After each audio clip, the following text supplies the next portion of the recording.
Anchor charts, instructional tool, or a classroom wallpaper. Today we're going to talk about 5 tips for making anchor charts work.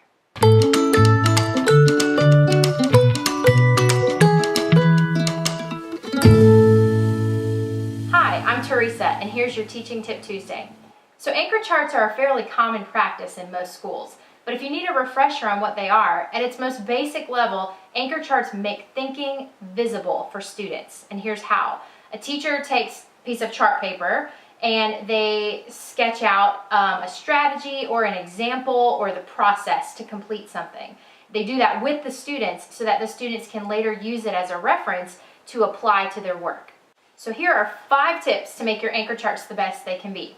Number 1, make them with your students, which means you don't make them ahead of time. And I know that that's hard to do, and we want to just either create one that we've seen exactly as it is on Pinterest or even buy a poster and stick it on the wall. But the problem is those become permanent fixtures and the students no longer pay attention to them. So I'm thinking like the Pledge of Allegiance that we stick up on the wall. As they're learning it, they might refer to it, but after that, they don't pay attention to it anymore. When you create it with students, they have more buy-in and they say, oh, that was my example, or oh, that was my sentence starter that I put up there. And they use it as a tool because they had a part in creating it.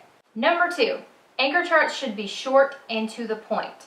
They're meant to model a strategy for students or give them a starting point to apply to their work. So they don't need to be really wordy and they don't need a whole lot of pictures. Some teachers are super artistic and creative and can come up with really neat ways to organize it. That's great. The more organized, the more clear, the more to the point, the better. Number 3, an anchor chart does not need to be made for every lesson. Think about your favorite food. Let's say pizza. Pizza is great for dinner, but not every night. If you have it over and over and over again, you get tired of it and it loses its appeal. It's the same thing with anchor charts. Students are excited to be a part of it and to help you create them, but over time it loses its appeal. And also, you're not introducing new content every single lesson, so you don't need an anchor chart every single day. You just want one when you're teaching something brand new or when you know students are going to need a reference point. And let's be honest, that chart paper is expensive, so we can't use a ton of it.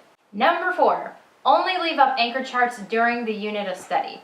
So I know, you worked really hard on them. You got lots of student buy-in and student examples to add to them, but you really want students to stay focused on the lesson and on the skills that you've just taught them. If we leave them up all year long, it becomes a little bit overwhelming and students have a hard time focusing on what they're doing. So only leave them up during the unit of study. And number 5, don't throw them away. So I know I just told you, don't plaster the walls with them or they become overwhelming.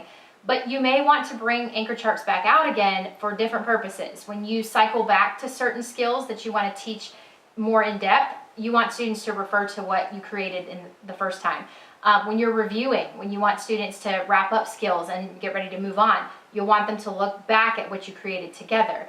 And because you haven't left them up all year, they haven't lost their appeal.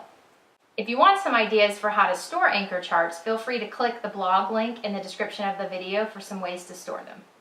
So those are the 5 tips for using anchor charts effectively. I'd love to hear your ideas and strategies for using anchor charts. So if you've got some great ideas, write them in the comments below. Remember, never stop learning because life never stops teaching.